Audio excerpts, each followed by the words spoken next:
शंकर के शिवलिंग को बनाने के लिए मिट्टी कहाँ की होना चाहिए, किस जगह पर बनाना चाहिए, मिट्टी में कैसा जल मिलाना चाहिए। जब शिवलिंग का निर्माण करें, शंकर के शिवलिंग को जब बनाएं तो सबसे पहले कैसे बनाएं, उस तक का विधान शिव महापुराण में और लिंग पुराण में कहा गया।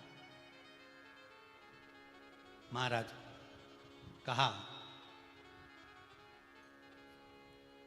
क्यारे की मिट्टी हो, क्यारा मतलब समझिएगा जिस मिट्टी पर कोई गंदगी ना करी गई हो, ऐसी जगह का कोई भाग मिट्टी का लाया जाए जहां कोई गंदगी ना करे। शिव महापुराण की कथा कहती है। देखो, पिछले वर्ष के लॉकडाउन से लेकर अभी तक की जो कथाएं आप लोग सुने हैं, उसमें शिवलिंग मट्टी का किस तरह से बनाया जाए और कैसी मट्टी हो और उसमें पानी कैसा मिलाया जाए, कैसा शिवलिंग तैयार करा जाए, उसका विधान वर्णन नहीं कर पाए, परंतु आज कथा निकली है तो उसको सुन लो। क्यारे की मिट्टी, क्यारे की मिट्टी मतलब जिस मिट्टी पर कोई गंदगी ना करी गई हो, ऐसी जगह की मिट्टी को लेकर जाए। और मिट्टी को लाने के बाद थोड़ा पानी का सींचन कर दें, अर्थात घर में लाएं तो उससे पहले मिट्टी को पवित्र करें। अपने घर में गंगा जल रखा हो, यमुना जल रखा हो, सरयू जी का जल रखा हो, उससे मिट्टी का सींचन कर दें। मान लो अगर ये जल नहीं भी है तो जल के अंदर थोड़ा सा इत्र डालकर मिट्टी का सींचन कर। अगर इत्र भी नहीं है तो जल के अंदर थोड़ा सा दूध डालकर मिट्टी का सींचन कर। दूध भी नहीं है तो एक बेलपत्री जल के अंदर डालकर उस पानी का सींचन कर। बेलपत्र भी नहीं है, पीपल का पत्ता डालकर उसका सींचन कर दें। पर मिट्टी पर घर में लाते से ही, ये नहीं कि मिट्टी आज लाए और तुमको शिवलिंग कल बनाना है, तो मिट्टी अगर एक दिन पहले लाए हो, 2 दिन पहले लाए हो, 4 दिन पहले लाए हो, तो उसी दिन जल का सींचन होना चाहिए। ये नहीं कि जिस दिन बनाएंगे उस दिन सींचन होगा। मिट्टी पर पानी का छींटा, सींचन भले ज़्यादा मत डालो, पर छींटा तो उस दिन लगा देना चाहिए जिस दिन घर में मिट्टी लेकर आए हो, जिस दिन लेकर। फिर भले तुम शिवलिंग 15 दिन बाद बनाओ, 8 दिन बाद बनाओ, 10 दिन बाद बनाओ, 3 दिन बाद बनाओ, पर उस समय पर मिट्टी का सींचन उस समय हो जाना चाहिए।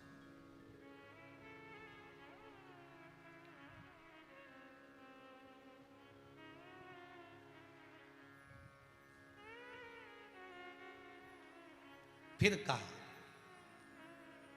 जिस दिन शिवलिंग का निर्माण करो उस दिन प्रातः में अगर आप शिवलिंग बना रहे हैं तो ब्रह्म मुहूर्त में मिट्टी को गला दो।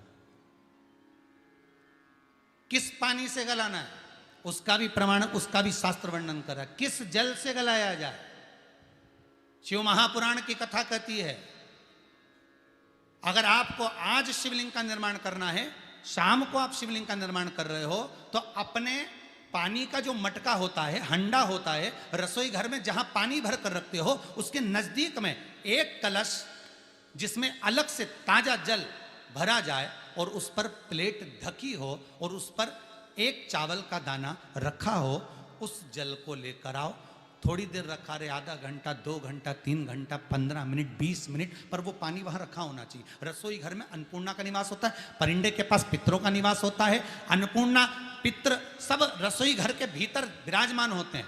शास्त्र कहता है 33 कोटि देवता एक समय के लिए, एक क्षण के लिए हमारे रसोई घर में प्रवेश करते हैं। इसलिए रसोई घर को तुम पूरे घर को स्वच्छ रखो ना रखो, पूरे घर को तुम साफ रखो ना रखो, पर रसोई घर एकदम क्लीन होना चाहिए, साफ होना चाहिए, स्वच्छ होना चाहिए। आज के ज़माने में तो खैर गया, पर पहले जब मट्टी के चूल्हे होते थे, जब चूल्हा बंद होता था तो उसको गीला कर कर, गोबर को या पानी में उसको गीला कर कर, एक कपड़े को गीला कर कर पूरे चौके को, रसोई घर को पोंछा जाता था। मिट्टी का होता था वो, तो भी उसको पोता लगाते थे, पोंछते थे।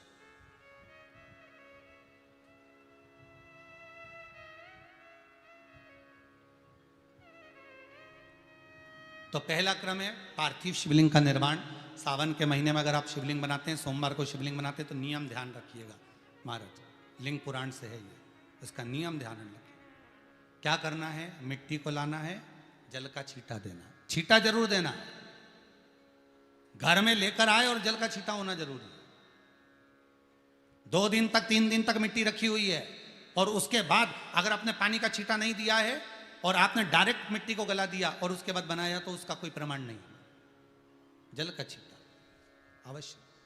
फिर उसको रख दें, 15 दिन बाद बनाओ, 4 दिन बाद बनाओ, 3 दिन बाद बनाओ, 2 दिन बाद बनाओ। शिवलिंग जब बनाओ तब उस मिट्टी को, जो कलश आपने रसोई घर में रखा है चावल का दाना रखकर प्लेट के ऊपर, अर्थात उस कलश का जल उस मिट्टी में थोड़ा सा डालिए। क्यों डाला जाता है उसका भी भाव वर्णन किया है। अब भविष्य पुराण, स्कंद पुराण और अग्नि पुराण, इन तीनों से ले लिया गया। वर्णन किया गया, जब उस कलश का जल हम डालते हैं तो उस कलश में पितरों का भाव आ जाता है, अन्नपूर्णा का भाव आ जाता है, घर में लक्ष्मी का भाव आ जाता है, संपदा का भाव आ जाता है।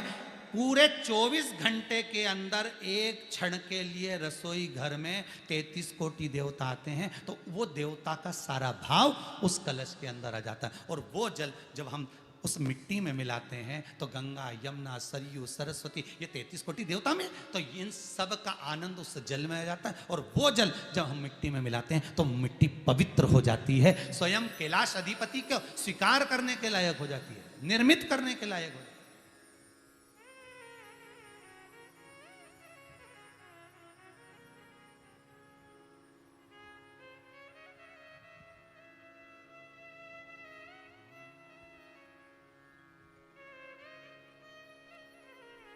शिवलिंग का निर्माण।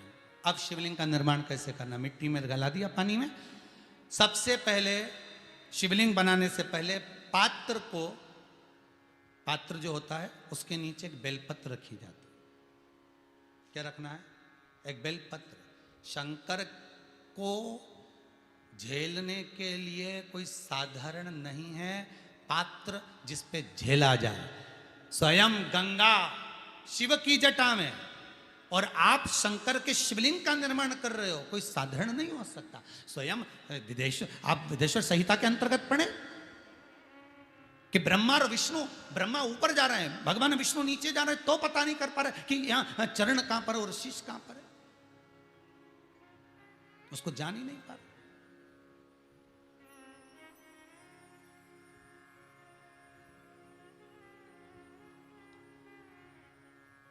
बस एक बेलपत्र, साधारण भाव में बेलपत्र भी सीधा भाग, और इस बेलपत्र की जो डंडी है वो उत्तर दिशा में रखना है थाली के अंतर्गत। जब आप शिवलिंग का निर्माण करें उत्तर, इसके ऊपर जो गलाई हुई मिट्टी है वो डाल दीजिए, और डालने के बाद सबसे पहले शिवलिंग का स्वरूप बनाना है। सबसे पहले नीचे की जलाधारी नहीं बनाना, क्या बनाना है? शिवलिंग का स्वरूप बनाना। बनाने के बाद उसी शिवलिंग के पास में और मिट्टी डाल लीजिए, फिर जलाधारी का निर्माण करिए। फिर जलाधारी,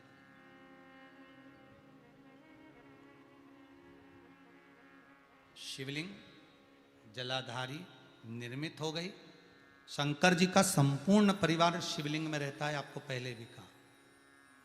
भगवान भूत अधिपति भूतेश्वर, भगवान शिव का संपूर्ण परिवार शिवलिंग में, पहले भी कथा में कहा, आज फिर आपको वर्णन कर देते हैं। जैसे ये जलाधारी है गोल, ये चरण है, ये शिवलिंग है। ये जो गोल भाग है जहां पर भगवान शंकर का शिवलिंग रखा है, ये पार्वती जी का हस्त कमल है। जहां से पानी नीचे गिर रहा है, इसके राइट भाग में श्री गणेश जी का स्थान, लेफ्ट भाग में श्री कार्तिकेय जी का स्थान। बीच में जो एक मोटी सी लाइन होती है जलाधारी में है, वो पार्वती जी के सुंदर पुत्री अशोक सुंदरी का स्थान। शंकर जी के ऊपर जो तिकोनी रखी रहती है, उसके ऊपर से जो जल बूंद बूंद नीचे गिरता है, ये जो पानी बूंद बूंद नीचे गिरता है, या आप कलश से जल चढ़ाते हो या आप श्रृंगी से जल चढ़ाते हो, तो ये जो पानी गिर रहा है, ये शंकर भगवान की 5 पुत्रियां, जया, विषहरा, शामरी बारी, दोतली और देव, ये शंकर जी की 5 बेटी, 5 पुत्री। कार्तिकेय भी है, गणेश भी हैं, अशोक सुंदरी भी है, शंकर जी की 5 बेटियां भी हैं, शंकर भी है और पार्वती भी। अर्थात शिव जी के परिवार में आपको गणेश जी की पूजन अलग करने जाने की जरूरत नहीं पड़ेगी, शंकर के परिवार में पार्वती जी की पूजन अलग करने जाने की जरूरत नहीं पड़ेगी, कार्तिकेय की पूजन अलग जाकर करने की जरूरत नहीं है। शंकर का परिवार शंकर के शिवलिंग के साथ में उस जलाधारी में संपूर्ण परिवार शंकर का विराजमान है, संपूर्ण परिवार, कुछ भी नहीं, संपूर्ण और पूरा परिवार है महाराज। फिर वही बात आई, ध्यान दीजिएगा, जिस व्यक्ति को नींद ना आवे, रात्रि को सोते समय टेबलेट खाने की जरूरत नहीं, शंकर भगवान की 5 पुत्रियों का नाम लीजिए। जया, हाथ में जल लो, पलंग पर बैठो, जल हाथ में लिया, जया आचमन कर लो, विषहरा आचमन कर लो, श्यामली बारी आचमन कर लो, दौतली आचमन कर लो और देव आचमन कर लो। ये शंकर की जो 5 पुत्रियां हैं, ये ऐसी पुत्रियां हैं जो निंद्रा देवी को लेकर आती हैं और हमें विश्राम का आनंद सुख प्रदान करती हैं, हमारे नयनों पर विराजमान रहती।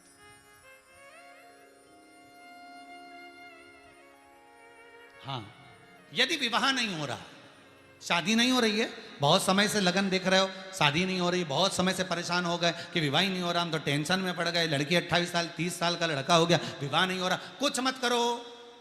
अष्टमी तिथि आए तो अशोक सुंदरी वाली जो जगह है वहां पर हल्दी की 7 बिंदियां लगा दो, लड़का लड़की का हाथ उस बिंदी पर रखवा दो, उसका नाम गोत्र बोलो, उसी हल्दी में उसके हाथ पीले करवा दो और पीपल के पेड़ पर उस हाथ के 5 छापे पड़वा दो, 3 महीने में विवाह पक्का हो जाता है महाराज। उसका इतना, अशोक सुंदरी के उस हल्दी का इतना प्रमाण,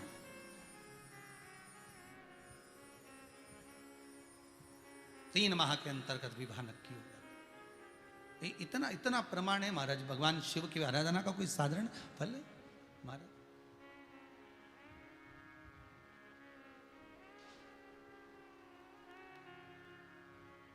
निर्मित करा शिवलिंग। एक बार सब जितने भी टीवी पर बैठे हैं, सम्मुख में कथा सुन रहे हैं, फेसबुक यूट्यूब पर सुन रहे हैं, एक बार साथ में समझें वापिस निर्माण को, शिवलिंग के निर्माण को। मिट्टी लाए, स्वच्छ जगह की, जल का छींटा दिया, रखा। जब शिवलिंग बनाया तो 1 कलश पानी पहले से 2 घंटा, आधा घंटा, 15 मिनट, 20 मिनट पहले उसको रख दिया, उसी पानी से उसको गीला करा। गीला करने के बाद उसका निर्माण सबसे पहले बेलपत्री, बेलपत्री के ऊपर मिट्टी, मिट्टी के ऊपर रखकर शिवलिंग का निर्माण, फिर जलाधारी का निर्माण, जलाधारी का निर्माण और शिवलिंग का निर्माण पूर्ण होने के बाद में फिर बाबा का सुंदर भाव से आप श्रृंगार करें, अभिषेक करें, पूजन करें।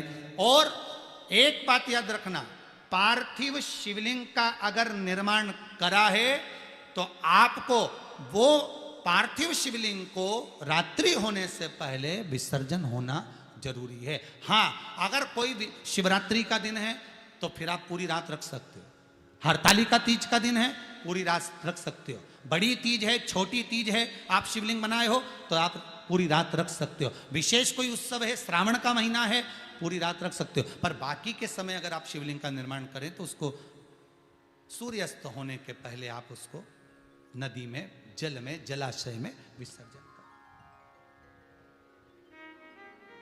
बहुत ध्यान दीजिएगा, विसर्जन करते समय जब आप विसर्जन करें, पानी में अपने पात्र को, शिवलिंग को जब छोड़ें, उस समय पर ध्यान दीजिएगा कि शिवलिंग की जो जल की धार है, जिसका उत्तर की ओर जो जल की धार होती है, विसर्जन करते समय वो जल की धार अर्थात वो उत्तर का भाग हमारी ओर होना चाहिए और थाली इस तरह से पकड़ें कि वो भाग हमको जब डालें तो वो भाग हमको दिखे, थोड़ा सा नजर आए पानी में डालते समय। और जब वो थोड़ा भाग दिखता रहे और जिस लिए आपने शिवलिंग बनाया, जिस कामना से आपने शिवलिंग बनाया है, वो कामना उस भाग को पानी में देखते देखते बोल दीजिए, वो कामना पूर्ण हो जाती है। इसको कहते हैं पार्थिव शिवलिंग का निर्माण करना और उसकी आराधना करना,